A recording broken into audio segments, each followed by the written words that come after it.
Yo, yo, yo, yo, yo, what's going on, COD Familia? It is your boy BN, aka Mr. Kingdom Builder, and I'm going to try and keep it down just a little bit here, so I'm attempting to talk a little bit closer to the mic because my lady just got done yelling at me. So, what I wanted to talk about today is the impact of why it is specifically that Kingdom projects slash jumper projects usually have a low success rate when it comes to them trying to fulfill what their goals and their hopes are, right, for what they're looking to achieve getting into a kingdom. Let me first start off by giving you a little bit of background on my experience, right? So I've ran 9 projects right now, some of the largest homegrown projects in Rise of Kingdoms, with those being upwards of 12 to 15 alliances that I had going in within the first week. Which for some of you hear that and you're like, "Oh wow, that's pretty crazy and pretty intense." Trust me when I say it was an absolute blast. And that's when we had about 400 to 450 confirmed players that made it to Final Kingdom through a double jump back when those were still a thing. But usually my projects don't typically start until I have 6 to 7 alliances minimum. And so that's why, for me, it's kind of more mega projects, if you want to dub them as such. And for me, it's always just been a pure enjoyment, kind of being a steward, if you will, to the player base and to the communities that I've had the opportunity and fortunateness, if you will, or have been fortunate to run projects in.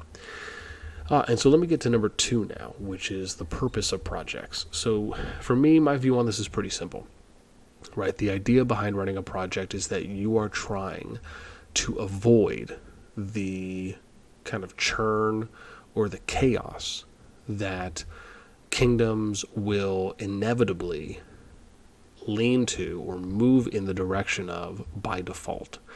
And this is specifically referring to kind of the ladder climbing effect, right? Where you have in every single kingdom and every single kingdom builder, if there are no projects there, what typically happens is this form of Darwinism, survival of the fittest, where players will and this doesn't mean everyone will, but you're going to have a healthy amount of players that will just want to climb the ladder. Climbing the ladder essentially means they want to work their way up as high as they can, and if everyone could fit into the number 1 alliance, regardless of who the number 1 alliance is, regardless of players that are in it, who's leading it, what the name is, it doesn't matter. The number 1 alliance is just simply that. It is the number 1 alliance. And a portion of players will always want to join the number 1 alliance, whether it's because they think the number 1 alliance is providing the most chests, maybe they're making the most purchases, that's where all the spenders are at, that's where the strongest players are at, they're going to be the most competitive, they're going to be able to do kingdom firsts for elite raids, etc. Right, take your pick. This is something that unfortunately plagues kingdom builders because of the way that the leaderboards just are in, and so you kind of have to think about that. Kind of creates its own ladder climbing effect from that. The way that the game itself plays out with advancing into further zones, being able to capture objectives, and being able to stack objectives within one alliance. So there's quite a few game mechanics that kind of tend to, I don't want to say benefit, but kind of favor the direction that is this illusion of perception that we just need to always climb for a portion of players. But for me, my view on projects is pretty simple. The idea is to come in with a large enough group to where you can act as a deterrent against or in counter of the ladder climbing effect, in counter of rogue players or alliances just wanting to come in and attack anyone and everyone anytime they want and creating a bad player experience, on top of aiming to keep activity in a kingdom incredibly high, where player drop-off is low. Therefore we have good player retention within the kingdom for better long-term sustainability that will allow us to do more things, such as having fun kind of war games in PvP, being able to give players an opportunity to grow where they don't feel like the choice is being taken away from them, where players are just going around and attacking them at any point in time, or running rampant during kill events, because there's just more important things. So like being able to max out your account at buildings, max tech, get to VIP 15, being able to do these things where you have time to gather and time to develop your account, where you don't have to waste those resources fighting all the time because you're put into unfortunate or unfavorable situations. So for me, that's kind of always been my view on why and where I see the value of doing kingdom builders, projects. But let me also preface by saying, or add on to this by saying, that that's not the only way and the only purpose of doing projects. Some people might do projects that are only one alliance, and maybe they only want 100 players or 150 players, and their goal is just to have one alliance in the hope that that alliance can be competitive. Maybe they want to be the number one alliance. Maybe they want to go into a kingdom and just kill everyone. Maybe there's projects of 2, 3, 4, 5, 6, 7, 8, 9, 10 alliances that want to do the same thing. Maybe they just want to go in and take the best of the best stuff, have all the objectives, don't give anything to anyone else, or maybe they want to go in there and kill everyone off early, so that way it's just them and they don't have to worry about any potential resistance. It's just kind of join us or die. Maybe they want to go in there and share resources with people. Again, it's kind of almost anything in between. Then, as I kind of mentioned, number 3 here is kind of different scales of projects. So I talked about that a little bit already. You can have anything from 2 alliance projects, 3, 10 alliance projects that are running. And on top of this, each of those projects can have different goals in mind. They can have different expectations that they're setting for their player base, which, again, was a little bit of what I just alluded to. And then let's talk about number 4, which is the different ways that projects cannot live up or may not live up to their expectations. Probably the most important one here is internal conflict or internal drama. This is something that I would say is the number one cause of death, or just cause of unfortunate ways that a project will play out. And this can be anything from leaders not agreeing on things. It could be management teams or officers not agreeing with things. It could be leaders and management and officers doing a coup d'etat, right, or betraying others. It could be because you have players that are being disrespectful. Maybe you have some type of rogue player or rogue alliance that pops up, in whether that be within the project or outside of the projects. It could be players that could be members, they could be contributing members, they could be officers, they could be leaders of the project that just don't follow through, right, on what everyone agreed to do in the beginning. That's something I often see happen in some projects. And like I said, it could also just be whales and rogues. It could be outside alliances that it could be as simple as you could have multiple groups join the same kingdom. You could have one group, you could have one alliance that comes in and they just want to try and be top dog, and then you guys are fighting it out. Again, it could be for a lot of different reasons on why projects may not live up to their expectations. But the one thing that, and this kind of gets into point number 5, which is, well, what is needed, right? What do you absolutely need to try and avoid your project having the lowest odds to be successful, right? How do we create a project that can have high percentage chances and high percentage odds of being successful? Well, there's a few things you can do here. Probably the most important one is to have good preparation, meaning that you are doing everything that you need to do for your project and making sure that it is ready to go. You have a good foundation that's set and established, and we're going to do a video on this that does specifically break all that down. But having good prep all around before you actually pull the trigger to start. The next one here is going to be your leadership team, and this specifically is for leaders of your alliances, depending on how many number you have, first and foremost, and then trickling down to your officers, which is, again, one, having the kind of minimum, I don't know if I say minimum, this would be for the next one, but having a good level of knowledge, experience, maturity, and competency for your management team. And again, this is more focused on leaders and then officers, but being sure that this is something that those players have. And the challenge is, and we'll talk about this in a bit, is that there's no way to really know the actions and or the reactions that your leaders and or your officers are going to have until those hurdles, those obstacles are thrown in front of them, and then you get to see how they deal with those. And then number 3 point here, sub-third point, is knowing how to do everything. This is probably one of the most important parts of what is needed. And what I mean by that is, again, as an example, if you're a player, maybe figuring out, again, what does it mean to be a contributing member when you become an officer? Right, being able to do things like go out and kill guardians around, or acolytes right around behemoths, right? So you're kind of the lead there. Being able to do recruiting, being able to do diplomacy, being able to audit player activity, being in charge of flagging, being someone that is able to kind of handle things when the leader is away. Kind of think of it like being a store manager, right, in a sporting goods store. You want to be familiar with each sport and their equipment. Even if you're not an expert, you want to have this kind of bare minimum or baseline level of information where you can talk a little bit about a lot of things rather than talking a lot about a few things. And that's kind of where you're looking at more quantity over quality in a sense. And that doesn't mean that there is no quality there. What it means is that if you're going to try and lead a project, that's really what we're talking about, is more founders and creators of projects. You need to understand what it is to be a good player, a good contributing player at that, to be a good officer, and to be a good leader. And then also knowing how to do all of these things, right, that I just talked about. And we'll get to some of the intangibles here in a bit.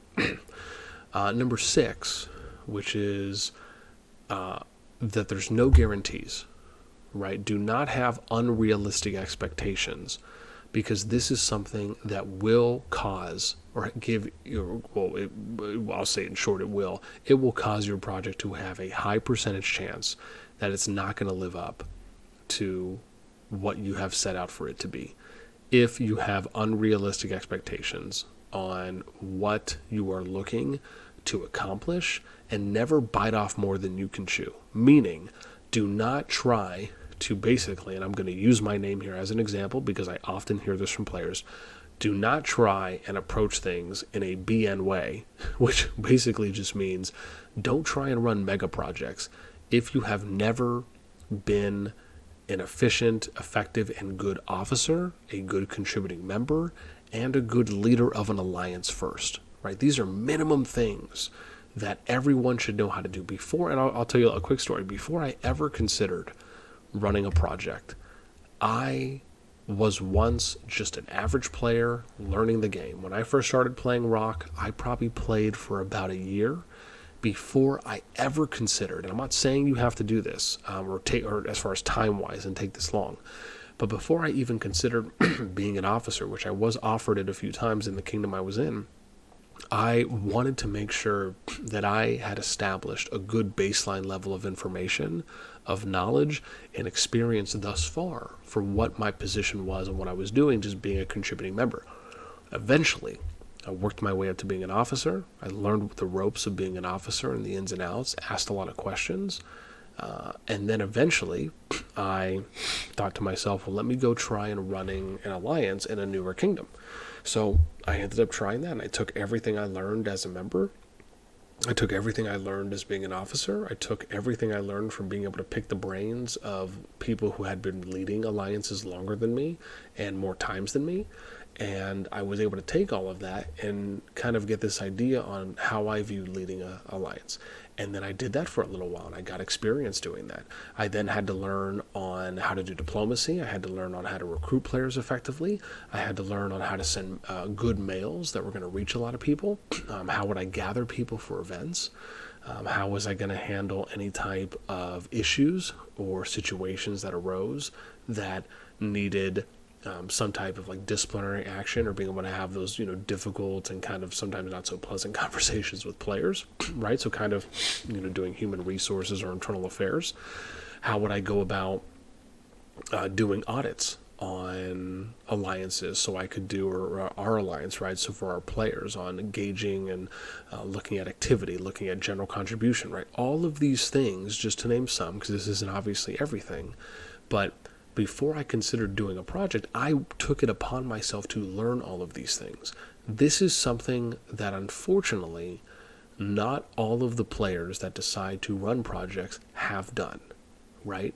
So what you end up getting most of the time is that players are looking to start projects, like they're looking to run before they can walk, right?